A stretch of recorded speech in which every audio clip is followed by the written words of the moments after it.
This next song, did any of you guys skateboard growing up? Okay.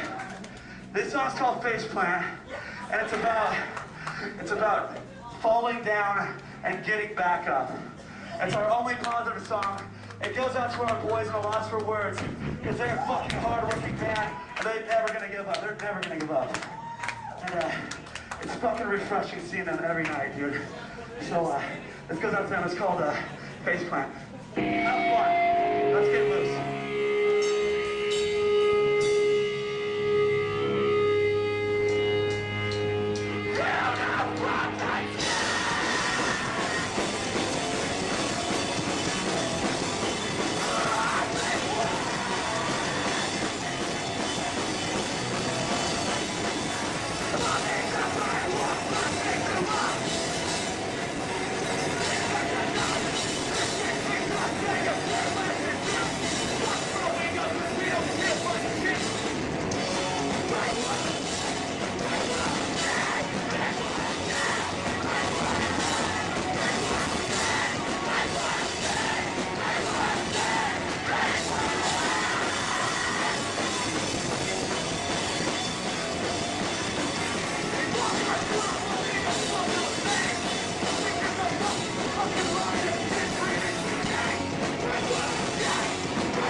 Here we go. So, what's your name? I'm Brent. And what band are you in? I am the singer for Move Forward. Awesome.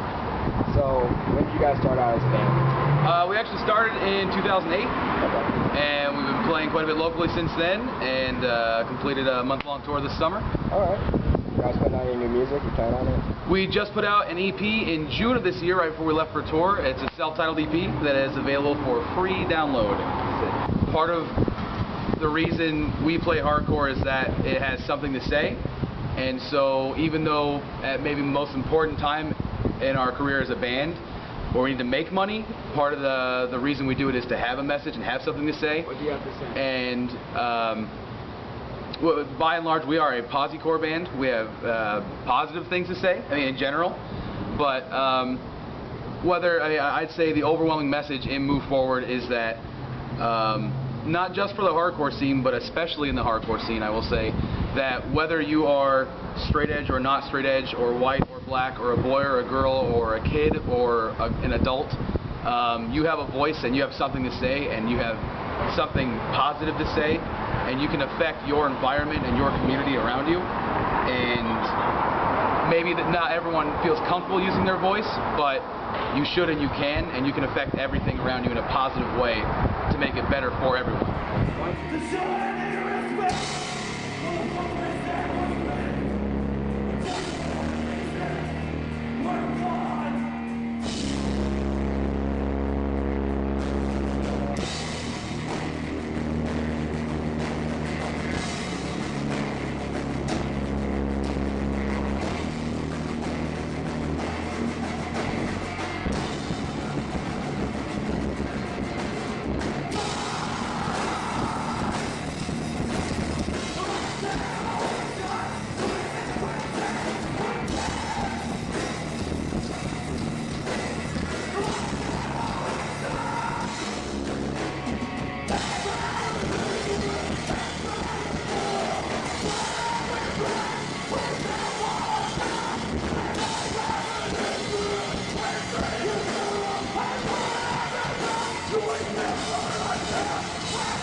So Can I do it with this guy behind my back? Please. So, how do I make this happen? Alright, you can sit next to him. Okay. Yeah. Alright, let's keep buddy. Okay. Let me know whenever you. Yeah, I'm ready. Just go whenever. It's gonna be somewhat awkward. Dude, I never feel awkward in interviews, man. I'll make it less awkward. Right. Yo, what's up? It's Maddie from A Loss for Words. Chilling here with the Underground Foundation here in Mesa, Arizona, within these Walls Fest. Here he is. Alright. It's good. That sounds good. What's up, Maddie? How are you today? Good, good. Just enjoying. We drove overnight from Camarillo. We're on tour with Crewhand, The Greenery, and Maker, and slept in the van, and here we are. Where are you guys going tomorrow? Tomorrow, we actually have a day off, so I think we're gonna make sure we catch H2O set tonight, and then just go to a pool party. See what's going pool on. Party afterwards. Yes, after pool party. Well, that's cool. We you guys were here a few weeks back, yes? Yeah, we were here, I think, just a little over a month ago. It was actually a completely different kind of tour than this is. We're here with like Vanna and Chundo Captain Chunk, Adestria, and Fair and Faith. More of like a screamo tour, but we're open-minded. You know, we like to try all kinds of different tours, but this is definitely more in our realm. H2O is one of my favorite bands. One of the reasons I play music. I got an H2O tattoo, so I'm definitely fucking stoked for this. I have lots of favorite places to play, but if I had to really narrow it down, I'd honestly have to say Japan. Japan is just like, first off, it's like surreal to like go to another country and have kids know who you are. I love the Asian culture and I love sushi, so it's my favorite. So when you can go there, you get some good sushi, and the people over there are just like so sincere and just like super stoked that you made the effort. It's all the way across the world, and people there just take care of us and bring us out and do karaoke and all this and that. All right. And they just circle pit like crazy. What up? ASU? What's up, ladies? That's another thing with ASU. Where you at? We'll be coming through playing an acoustic set sometimes, so come say what's up to me.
So, I'm Andrew Raffield, the lead guitarist for Ape Kill Ape, here based in Phoenix. I've known you for about, I don't know, 4 years, 5 years. And I think the last time I saw you play was in Iowa when you were touring with Ready Resist. Yes, when I was in my my old band, female-fronted hardcore band, Ready Resist. And now you're playing in Ape Kill Ape. Yes. And how's that been? It's going really well so far. I mean, it's a little bit different kind of band. It's not super heavy like my old band. It's a lot more punk rock, just fast, melodic. How'd that project start out? It actually started up as a just kind of a side project while Ready Resist was going on. It was just kind of me and my buddy Steve and our old drummer Marcus at the time. Just kind of wanted to jam something a little bit different than older heavy stuff. Because I remember one time I was lurking in MySpace and I saw Ape Kill Ape and I was like, Last Straw reference, this can't be terrible. And I checked it out, it was far from terrible. Well, I mean, it was nothing right. like Glassjaw. There's nothing like yes, Glass, it was alright. One of our influences, yeah. And I heard, I think is it a demo at this point, or is it an EP? Right now it's just a demo. It's 2 songs that we have recorded, rough recordings, and then we're gonna record a 5-song demo in the next couple months. Alright. Or a 5-song EP. Swag. Swag. How did you end up on Within These Walls in this festival? So Mantooth was putting on a battle for the bands here at the Nile Theater, actually. And they just put out a post on Facebook like, "Yo, who wants to play this band? It's the last, or this battle for the bands is the last spot for Within These Walls." So naturally, obviously, knowing the lineup, we definitely wanted to play. So we just messaged them, and we'd like to play. So they threw us on. We ended up, you know, performing really well, I think, not to sound conceited, and selling the most tickets, so we ended up getting thrown on within these walls. Yeah, it's so arrogant, so arrogant. Nothing short of humility. Important question. How much dope do you smoke on a regular basis? Is that like a... Heroin, not heroin. Oh, heroin. Is that like a how much wood could a woodchuck chuck kind of joke? Not really. 0, actually. Me and the other guitarists are both straight edge. Alright. Yeah. So on the stage it's really X, 8 kilobyte X, if each pitch minutes is X. That was a terrible fucking Yeah, no, I get it though, yeah. It's clever. stage left, stage right. So, okay, most important question is, that booty smell good though? Booty smell great though. Dope.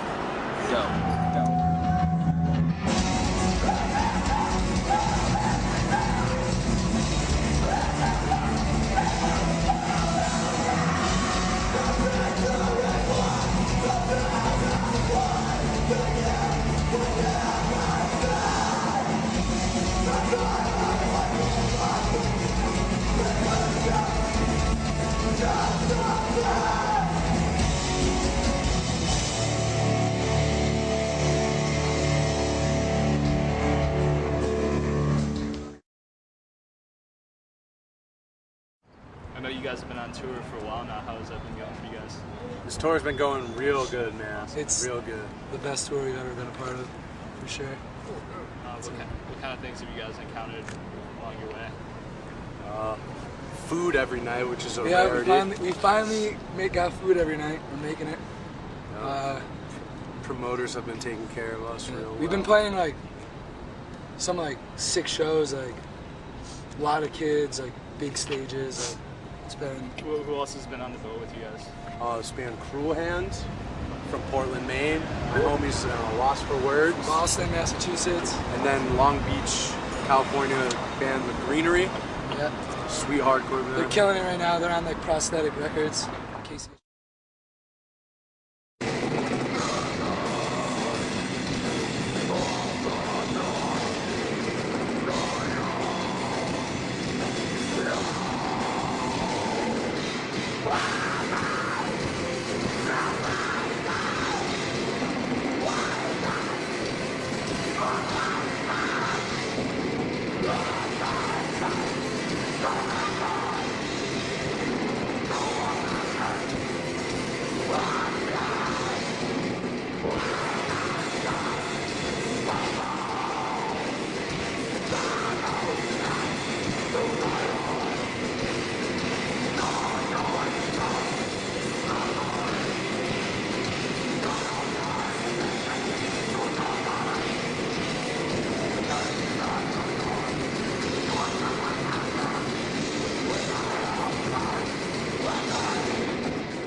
So how did you get into running the Nile and Mansion? How did that start? I've done concerts since I was about 15, and I worked at AMJ Concerts, which originally ran the Nile, and then I worked for Lucky Man for 6 years that runs the Marquee, and during that time I was doing shows on my own.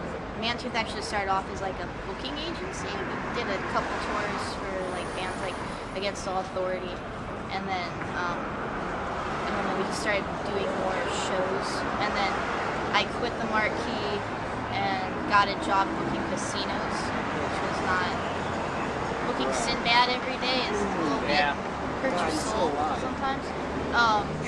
So then about a couple years ago, Mantooth just went full swing, and then we were looking to open up a venue in Tempe called 23 West. We got approved by the city, but then there's a bunch of red tape, so as close as we were to opening it, we were still like miles away from finishing it. They kept going, oh, you have to have like 10 bathrooms in there, but it was only going to hold 300 people. So my old business partner was riding her bike to work, saw the for lease sign on the building. We called. That day we met with the landlord, got the lease going. Within a couple of days, everything was set to open. We opened in February of 2011. I think our family members all think they were a little bit off because they look at this and they look at all these kids and the trash and moshing, and there's, I don't get it. But at the end of the day, like, no matter how stressful it is booking it, or, you know, you're gonna lose money, if kids come through the door and they leave and they're happy and there's a smile on their face, that's all we can really ask for. Yeah.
So I think, like, I have no idea what else to ask besides, of course, the fundamental question I've been asking just about every artist, which is, that booty smell good, though?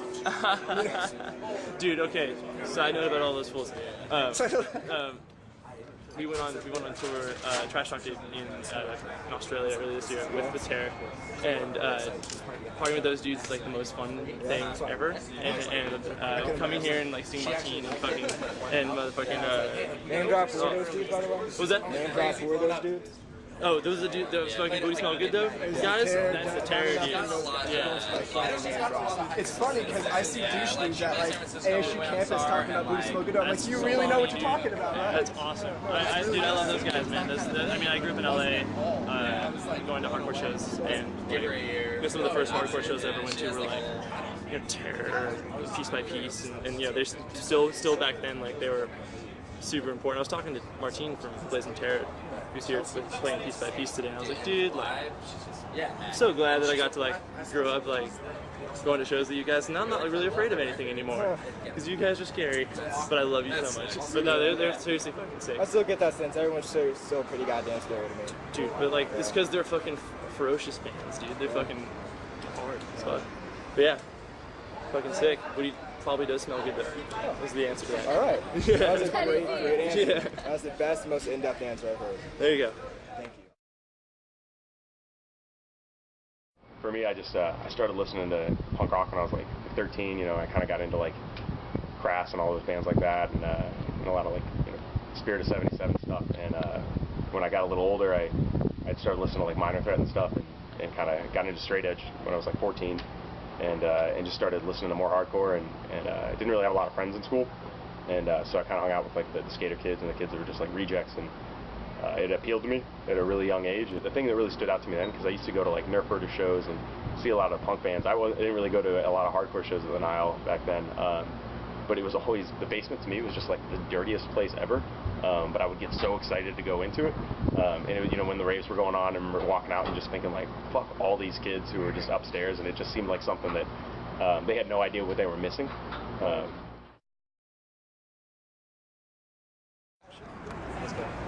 Who are y'all?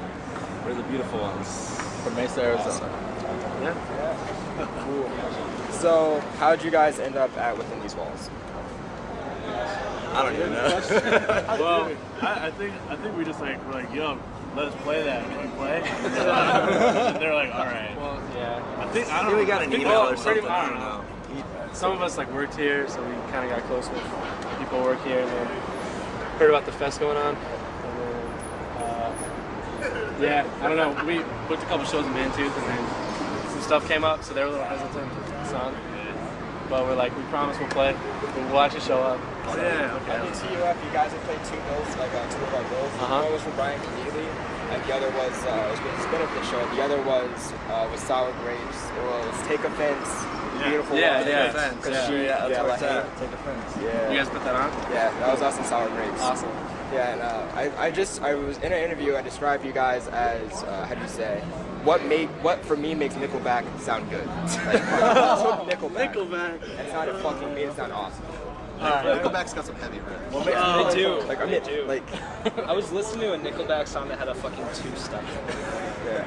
Dude. My primary worry was that wouldn't come off as a compliment, but I meant it every single time. No, it's fine, That's man. cool, I appreciate that, though. Yeah. I mean, you don't really hear too many hardcore bands that get compared to Nickelback. That have the balls I guess to try that's that. something.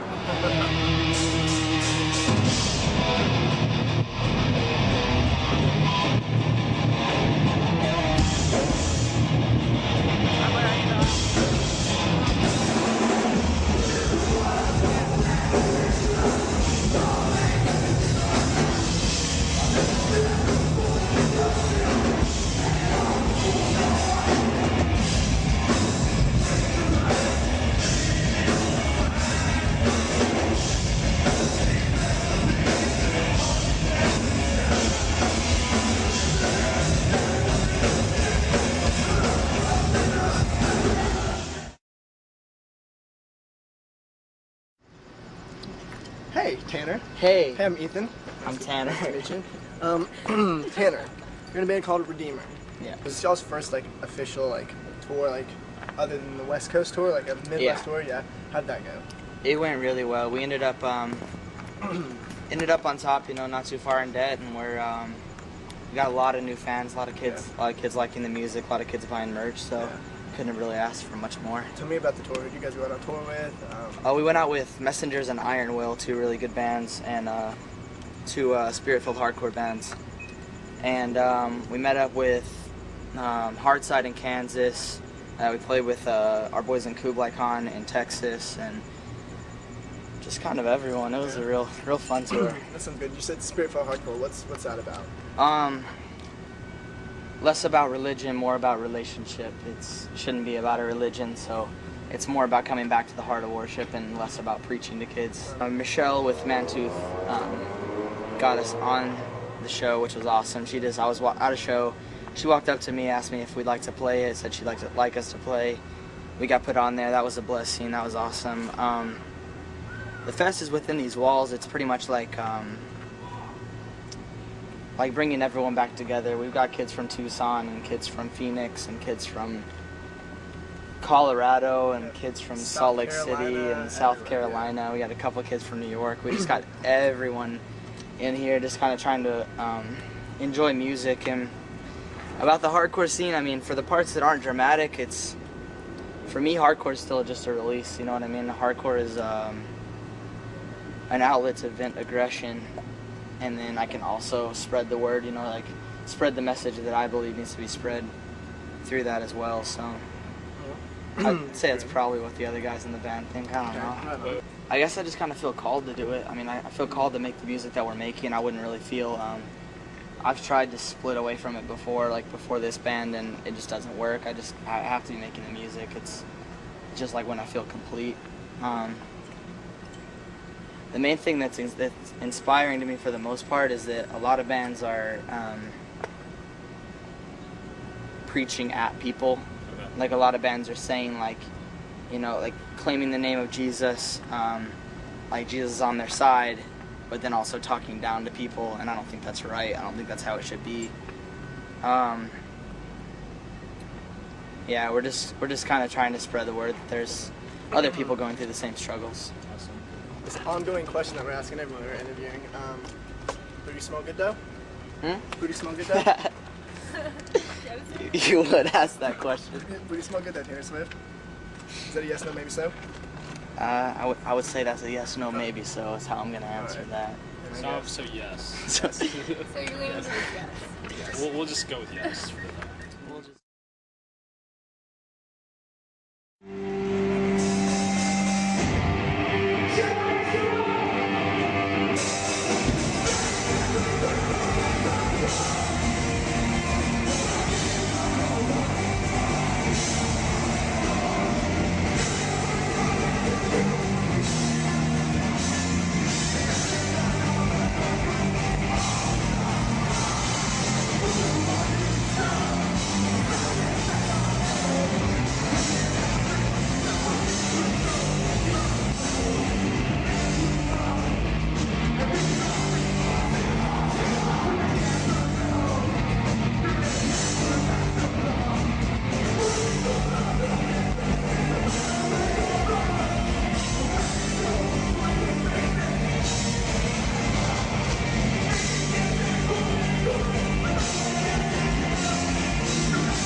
H2O.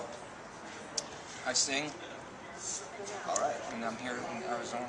Thank you for being here in Arizona. Yeah, man. It's fun. So, I'm going to get, these are questions that normally build up to, so I'm just going to say them right now. What is hardcore music? I know that's a long-ass question. I mean, I met my wife in hardcore. I've been married to my wife 15 years because I met her when I was really sick of it. Hardcore is the music that kept me away from peer pressure in high school and skateboarding. You know, hardcore is what made me straight my whole life at 41. Hardcore made me stop eating meat in 1988 with fish. Hardcore is everything, man. Through my whole life. You know? Hardcore found me and I found it at the right time in my life. After my dad passed away and my mom was working 3 jobs, my brothers were just partying around me all the time, babysitting me. They turned me on this punk rock music. It had a crazy message, you know, anarchy in the UK and fuck your parents, all this wild punk shit. Then I heard like Minor Threat, 7 Seconds, and Verbal Assault.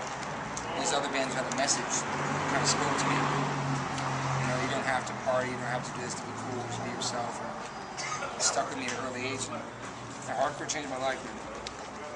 Great.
I think hardcore is a scene largely based, not solely based, but largely based on self-discovery, and because there's a very prominent message to, you know, follow your heart, you know, make your own decisions and think for yourself. And I think that's something that a lot of mainstream society doesn't really give into, you know. What else is there? Favorite movies? Dude, anything with Will Smith in it. I love Will Smith. I'm not fucking with you. I'm not being sarcastic. I love anything with Will Smith in it. Okay. He punches out an alien. Dude, Which is pretty badass. welcome to Earth. Dude, it's so good. Yeah, I'm a big fan of Jason Statham films. Statham. I don't know why I feel justified in laughing at you. I legitimately think that's ridiculous and stupid, but Will Smith movies just Killer Elite just came out. We saw it last night. It was awesome. Robert De Niro killed it, I man. love Robert De Niro. He's in Goodfellas is my favorite movie of all time, though. I was always Princess Bride was a big part of my life growing up. It was a great film. It was a lot of fun. I don't know, just Coen Brothers are awesome. Hudsucker for Proxy, watched that the other day, and it was just as good as I remember. I like all. Dumb and Dumber is a great movie. I'm not a fan. I'm not a fan of romantic comedies. That's not true, because Love Actually is one of my favorite movies ever. I don't know. We'll pretty much watch anything. Yeah, anything that's not geared towards teenagers, I think. I love Twilight, I'll be honest. Oh man. Legitimate, dude, this is a Twilight tattoo. What is it? Team Jacob. I can't technically have a decision. Like, I can't make an opinion because I've never seen any of his movies. But you Team Jacob. You'd be Team Jacob. I believe you. Based on image. He turns into a werewolf, right? Yeah. I'd have to. It's like super buff brown dudes running around they put them in shorts in the movie, but they don't wear shorts in real life in the books. IRL. In real life in the books, they shred all their clothes and they transform. That's awesome. Nice. If we had to cut the tape on the existence of the universe like right now, if everything stopped, and you have like of all the important things in your life, you had one flash of, like I say, 2 hours worth of memory, and it's the best piece of memory in your lives.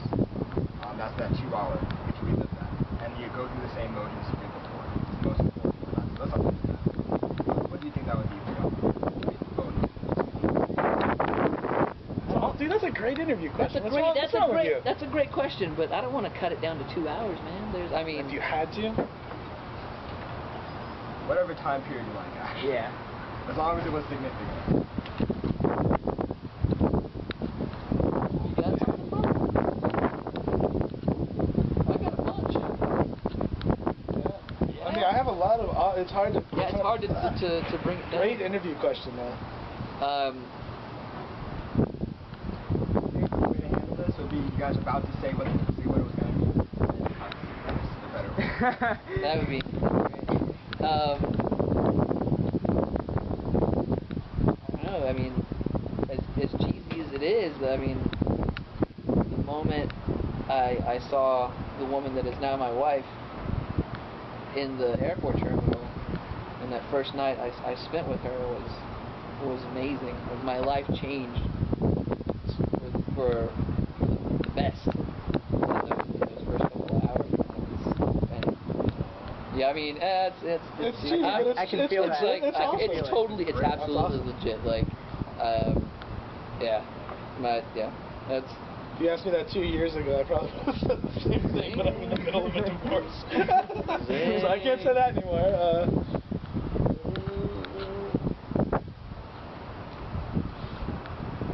Fuck, man, I don't know. Yeah. I let her know I loved her before she left that trip. Awesome. Yeah, I pulled pulled the trigger on that. Well, better not let this one go. I don't know if I can answer. I think it's an awesome question. It's an awesome question. I don't think I'd feel comfortable answering it. One definite answer. What's good enough? Yeah. Awesome. Whenever you're ready. Cool. So yeah, last official show was in 2006, I believe. And I guess we did the memorial show for Bud. Yeah. We did a benefit for Gianna Gray. And then we did Mike's birthday. We only did like 6 songs at Mike's birthday. Yeah, we did a short secret show for his 30th birthday. And then tonight was the last time we're gonna play it. I think we've all just finally come to that decision. Last. Yeah, last. To close that chapter.